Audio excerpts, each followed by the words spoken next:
হুজুর মন চাই চাই বলে যাও।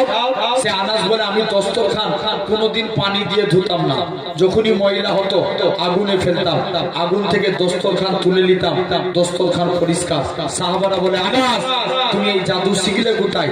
আনাস বলে এটা জাদু না, এটা মুস্তাফা নবীর হাতের ছোঁয়া। জেনে রেখে দেন কোন নবী? আল্লাহ এইগুলো তো জীবদ্দশায় ঘটেছে।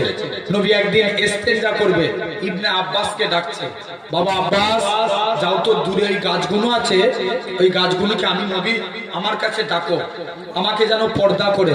আমি নবী গাছগুলোর কাছে, গাছগুলোকে আমি ডাকো, আমাকে যেন পর্দা করে।